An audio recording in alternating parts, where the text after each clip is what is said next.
Hola, ¿qué tal? ¿Cómo estáis? Espero que estéis bien. Yo me llamo Priscila y hoy vamos a hablar de los pocos libros que leí en abril. Pero primero hablaremos del libro que leí en marzo que no os conté, que se me olvidó. A veces pasa, ¿eh? A veces pasa que es una lista larga, no como este mes, y hay alguno que se te escapa. Bien, en marzo leí y escuché a la vez Orgullo y Prejuicio. ¡Ay! No lo tengo en la mano. Ya que lo tengo, pues os lo enseño. Esta es mi edición de Orgullo y Prejuicio, pero esta vez lo escuché y lo leí en español en Audible. Nunca había escuchado Orgullo y Prejuicio en español, nunca había leído el libro en español, lo había leído solo en inglés. Y bueno, yo tengo una obsesión extraña con Orgullo y Prejuicio. Cuando me quiero relajar, cuando quiero dormir y no puedo, me pongo el audiolibro de Orgullo y Prejuicio y me relajo. No sabéis cuántas veces he escuchado Orgullo y Prejuicio, ya no enteramente, sino a trozos. A lo mejor me quedaba dormida y me despertaba en mitad del libro, ¿no? Una hora después y seguía escuchando, así que yo siempre estoy escuchando el libro salteado.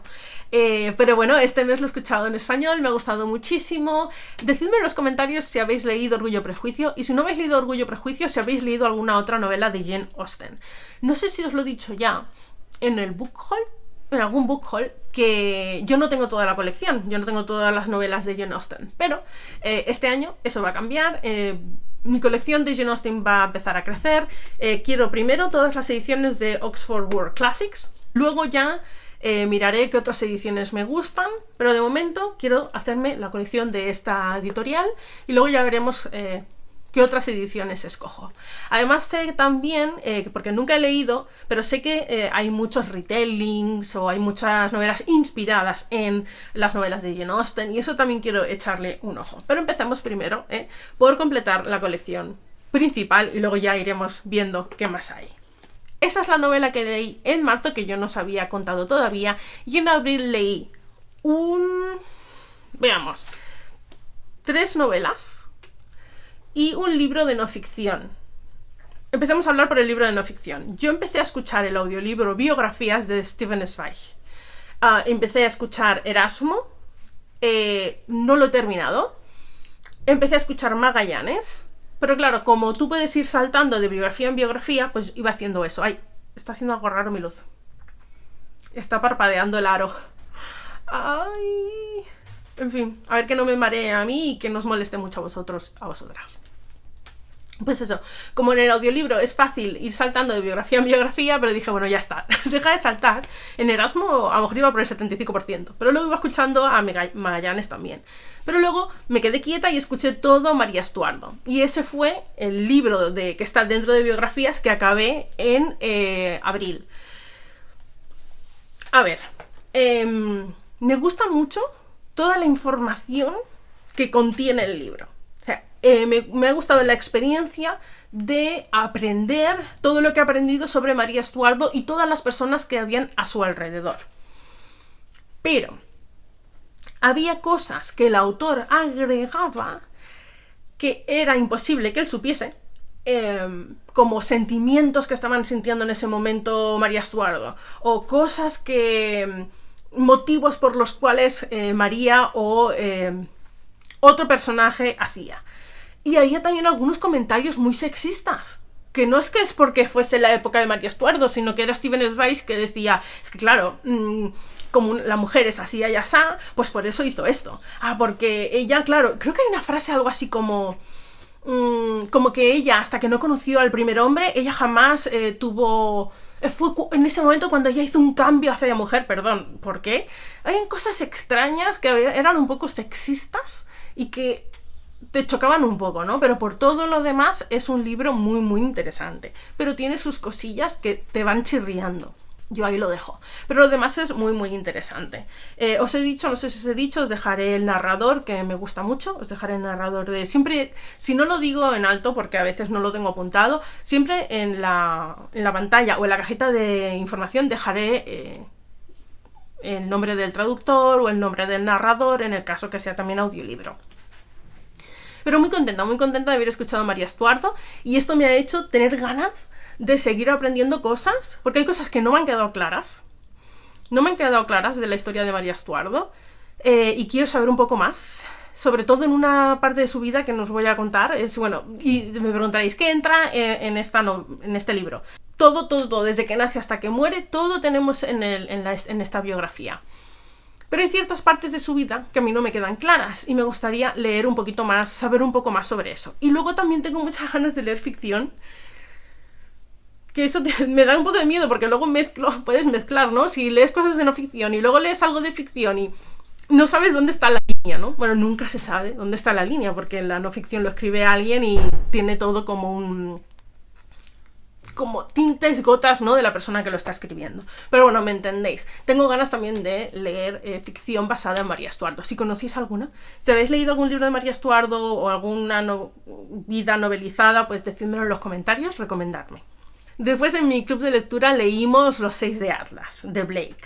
Esta vez lo he leído en español, os dejo en la pantalla el responsable de traducción, que ahora no me acuerdo. Esta vez lo he leído en español, lo he querido leer en español esta segunda vez para ver qué tal. Sigo dándole más o menos la misma nota. Yo en su día creo que os dije que le había dado como unas 4 estrellas, me había gustado mucho, pero hay cosas en la edición que yo pensé que ahora, al estar publicado en editorial, le habrían dado más pinceladas. Sí que hay cosas que han quitado porque yo recordaba una escena que luego esta vez no la he encontrado. Se supone que han pulido más el manuscrito, pero yo le veo que todavía le falta alguna cosilla de mejorar al libro. Pero aún así es muy entretenido, me gustan mucho los personajes. Sí que es cierto que falta un poquito más de desarrollo de personajes en según cuáles de ellos. Pero bueno, es el primero, luego hay un segundo y creo que va a ser trilogía, así que habrá que esperar a que desarrolle un poquito más todo, la magia, un poquito más la biblioteca y los personajes, ¿no? Que esa es una de las críticas, ¿no? Que le falta un poquito más de desarrollo. Claro, yo pensé que iba a mejorar un poco más porque primero fue autopublicado y luego sí que pasó por edición, pero bueno, a mí me gustó mucho, me ha vuelto a gustar muchísimo. Hoy os lo recomiendo, es un libro Dark Academia con magia, en una institución, todos quieren poder, son los elegidos y solo puede quedar 5 de los 6 que han entrado. No os digo más. El siguiente libro que leí me temo que no me gustó mucho. Creo que si queréis saber en estrellas, 3 estrellas, ahí rascando, es el nuevo libro de Han Kang, Lecciones griegas, Greek Lessons. Lo leí gracias a NetGalley. Es una novela que está en medio de La vegetariana y el libro blanco o blanco, no sé cómo se llama en español. Está entre medio, o sea, según yo, intenta ser algo. Si está intentando ser La vegetariana, no lo consigue. Y coge pinceladas del libro blanco, ¿no? Sale más poesía. Pero entonces, se me queda en medio, no consigue ser ninguno de los dos. Y se me hizo un poco tedioso, un poco lento.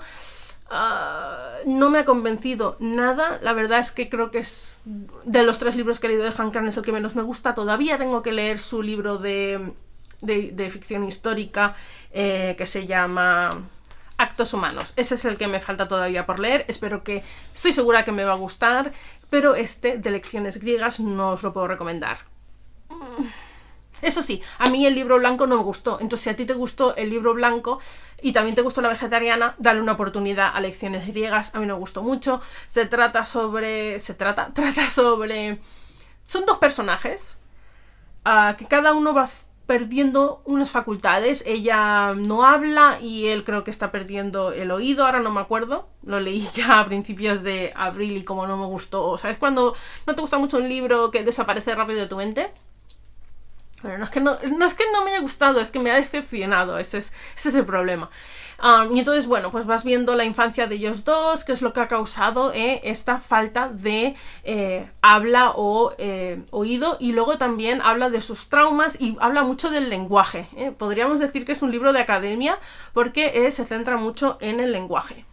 Y bueno, hasta aquí no os voy a decir más de Lecciones griegas, que un 3 estrellas, podría haber sido mejor, me ha decepcionado, ahí queda. el último libro que leí fue Whale, de Chong Myung-kwan. Estuvo en la longlist del International y ha pasado a la shortlist del International. A ver, es un libro muy controvertido. ¿Por qué? Bueno, ¿por qué? Porque hay mucha violencia hacia las mujeres, pero es que también hay mucha violencia hacia los hombres, que ocurre mucha violencia gratuita. Bueno, es que eso no quita que no sea buen libro. Para mí es un buen libro. Es un libro escrito muy con mucho estilo, con mucha habilidad. Es un libro que te lo cuenta como si fuera una leyenda coreana, como una fábula. Entonces hay ciertas cosas que ocurren que son muy duras, pero como te lo cuenta desde una perspectiva, como si fuera una leyenda, como si fuera una historia mitológica, que es como que lo soportas más, ¿no? Y bueno, por lo demás, bueno, sí, es muy sexista, sí, pero es que estamos hablando de una cultura que lo es, y ya no solo en Corea, sino en todos lados. Entonces, bueno, te está mostrando una realidad que es muy dura. Y después vemos a Corea antes de la guerra, después de la guerra, vamos a ir viendo algunos hitos históricos. Se va a centrar mucho en el capitalismo coreano, se va a centrar mucho en la evolución tecnológica, en la evolución del ferrocarril, de los trenes. Todo eso de fondo. Vamos a ver, sobre todo el capitalismo. La protagonista, podríamos decir la más protagonista, vamos viendo cómo va de negocio en negocio, cómo una mujer se desarrolla en este mundo que es empresas, negocios, empleados, cómo la ven a ella, que es una mujer con éxito. Ha estado muy bien, tiene mucho que comentar. Es un libro que ganaría mucho de lectura conjunta, porque se podría exprimir todo, que ahí la está intentando tirar esto del sillón. Para las personas que no sepan de qué va Whale, Whale es una novela con muchos personajes. Luego tenemos un tronco, que es la historia principal, pero luego van saliéndole muchas ramas, son muchos relatos que comienzan, terminan y vuelven al tronco. Y se van interconectando y de repente dices tú, que esto venía de esto, este relato venía del otro. A lo mejor conoces a un personaje y de repente te cuentan su pasado. Está muy bien escrito. Personajes principales, quizás podríamos decir que hay dos mujeres que son madres, y de ellas salen dos hijas que también son personajes muy importantes, ¿no? Entonces, si son dos personajes principales madres, también hay dos personajes principales hijas. Aquí todo el mundo va a sufrir muchísimo. Todo el mundo va a sufrir. La gente va a sufrir abusos físicos, sexuales, psicológicos. Aquí no se salva nadie, mujeres, hombres, niños, ancianos. Hay de todo. Animales. También va a sufrir daño a animales. O sea que esto hay que dejarlo ya claro, porque es trigger. Yo sé que hay gente que le cuesta mucho leer sobre que le hacen daño a animales, otra gente, niños, o todo el mundo, ¿no? Bien, entonces, dentro de estas historias hay mucha venganza y mucho dolor. Y mucha crítica social y política y económica de todo Corea. Muy bien, tiene muchas capas, también se podría decir. Hay muchas capas y a lo mejor depende también de tu conocimiento sobre Corea del Sur. Verás unas cosas, yo a lo mejor no habré visto otras, ¿no? Porque no todo el mundo sabe todo. Y es muy interesante. Es durillo. Pero mira, pasa una cosa. Bueno, siempre dicen, ¿no? La realidad supera la ficción. Le estaba contando a mi madre, mientras leía Whale, le digo, mira, ha pasado esto, ¿vale? Una madre, os lo digo así abstracto, esto es lo que ocurre, pero no os digo quién es, ni por qué, ni nada. Una madre le hace daño y la niña pierde el ojo. Ya no recuerdo, se lo arranca, pierde el ojo y me dice, pues justo en las noticias ha salido que un padre le ha hecho eso a su hijo. Se ve que el hijo no paraba de llorar, o era un bebé, no dejaba de llorar, y el padre ha hecho que el niño perdiese un ojo. Es como, sí, claro, el libro es horrible, pasa muchas cosas, pero solo tienes que mirar las noticias para saber que no está muy lejos de la realidad. Sí que pasan muchas cosas, hay muchas personas inocentes que sufren mucho en el libro, pero bueno, es que hay ciertos libros que son así. También hay gente que con... ¿cómo se llama? También había mucha gente que se quejaba de que tan poca vida era así, que había mucha violencia, que hay gente que cómo puede ser. Si tú has leído tan poca vida y soportas este nivel de violencia y sucesos que van pasando uno detrás de otro, pues Whale tiene un poquito del estilo de tan poca vida, ¿eh? Lo que pasa es que en Whale la perspectiva o cómo se abarca la historia es distinto, porque es como una mitología, es una leyenda, es un cuento que te están explicando, y esto es como más verdad, ¿no? Y esto es como, bueno, esto te está pasando y a la vez te está hablando un elefante. ¿Sabéis lo que quiero decir? Ya os digo un poquito, quizás para resumir, ¿no? Es un libro que tiene mucha crítica social, política, y que estamos en una Corea antes, durante y después de la guerra, en la que hay muchos cambios, en la que Corea empieza a evolucionar económicamente, los negocios, el tren, el ferrocarril, los nuevos negocios, las mujeres. Pero aún así están en este, ¿no? En este impasse, ¿no? En este mitad, ¿no? Que Corea todavía tiene un pie en un sitio y un pie en otro, ¿no? Ya os digo, mucha violencia hacia todo el mundo, mujeres y hombres, niños, adultos, animales. Pero aún así, a mí me pareció una historia muy, muy interesante. Pues estos son los libros que leí en abril. Decidme qué os han parecido mis libros. A veces se lee más, a veces se lee menos, y este mes he leído menos. Recomendadme algún libro que leísteis vosotros en abril y eso es todo. Nos vemos pronto, cuidaos mucho, hasta luego.